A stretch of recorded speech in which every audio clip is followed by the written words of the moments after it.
عمومی طور پہ جب نکاح ہوتا ہے تو خاتون نے گھر چھوڑ کے شوہر کے گھر میں آنا ہوتا ہے۔ ایک تہذیب اس گھر کی تھی، ایک اس نئے گھر کی ہے، اس میں تھوڑا سا تفاوت ضرور ہوگا۔ خاندانوں کے فرق سے تھوڑا سا فرق یہ ہوتا ہے۔ تو خاتون یا تو اس سانچے میں خود کو ڈھال لے، یا پھر وہ خاندان خاتون کے مزاج کے مطابق ڈھل جائے، دونوں میں سے ایک ہوگا، تب موافقت پیدا ہوگی۔ جب خاتون کی یہ ضد ہوتی ہے کہ میں جو کلچر، جو تہذیب اور جو مزاج رکھتی ہوں، یا جو رسوم و رواج میرے میکے خاندان کے تھے وہ فائق ہیں، اور اس خاندان کو بھی وہی مجھ سے سیکھنے چاہیے اور اس کے مطابق چلنا چاہیے، تو پھر مشکل ہوتا ہے، اس لیے کہ اس ایک کے لیے 10 خاندان کے لوگ نہیں بدل سکتے۔ تو اگر یہ اپنے آپ کو ان 10 لوگوں کے مزاج کے مطابق ڈھال لے، ایسا مزاج نہیں جو شریعت سے متفاوت ہو، عمومی طور پہ ہمارے جو معاشرتی معاملات ہیں اس میں اگر وہ اپنے آپ کو ڈھال لے تو یہ اس کے لیے آسان ہوگا۔ یہ جس جگہ گئی ہے وہاں جا کے اس مزاج میں، وہ کہتے ہیں نا کہ جیسا دیس ویسا بھیس، تو وہ وہاں جا کے اس بھیس کو پہن لے تو یہ عجیب نہیں لگے گی،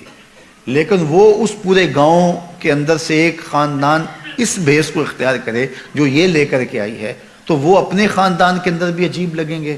اور جو ہے وہ بالخصوص کہیں گے کہ بس یہ تو اس خاتون نے ان کو اپنے نرغے میں لے لیا۔ تو جو شریعت بیضاء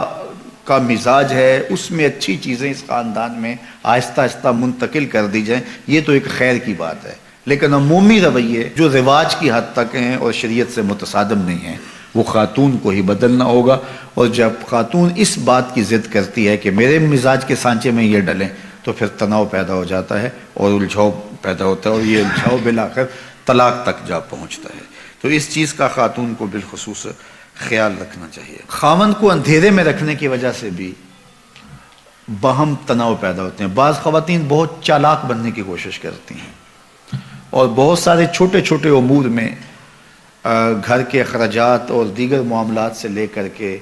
جو ہے وہ خاندان کے دیگر امور تک اپنے خاوند کو اندھیرے میں رکھنے کی کوشش میں لگی رہتی ہیں۔ ایسا ہوتا نہیں ہے۔ کچھ خاوند ایسے ہوتے ہیں جو ان کو کسی چیز کی سمجھ نہیں آتی ہے، لیکن عمومی طور پہ اکٹھے رہتے ہوئے یہ بات سمجھ میں آتی ہے۔ تو بعض تو کہتے ہیں کوئی بات نہیں، یہ ہوتا ہے، لیکن بعض کے اندر طبع کی سختی اتنی ہوتی ہے کہ اس کو پھر گوارا نہیں کر پاتے، اور پھر عورت اس عادت سے مجبور ہو کر پھر دوبارہ اسی کام پہ آتی ہے،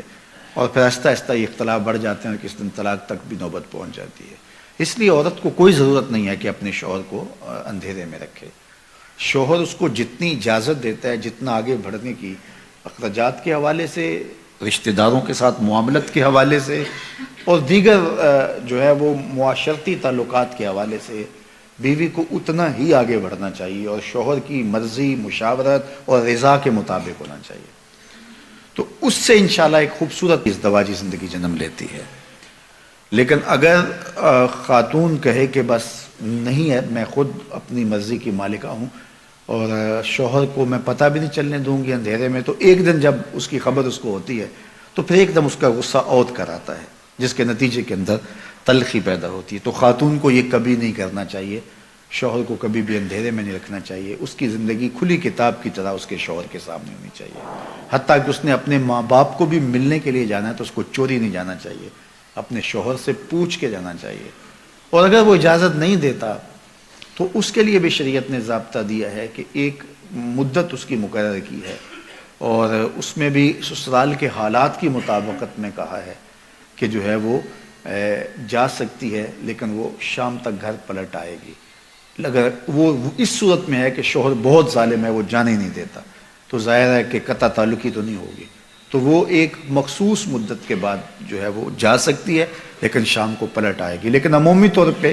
ایسے ظالم شوہر تو کم ہی ہوتے ہیں، عمومی طور پہ تو جانے دیتے ہیں، تو ان کی اجازت کے بغیر۔ اب اگر کسی وجہ سے وہ کبھی روک دیں، بعض حالات ایسے ہوتے ہیں معروضی حالات،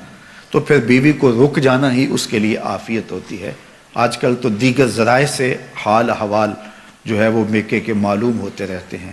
تو اس لیے یہ کہنا کہ بس تم مجھے روک نہیں سکتے ہو تو میں جاؤں گی، تو یہ چڑ اور ضد پیدا ہوتی ہے اس سے۔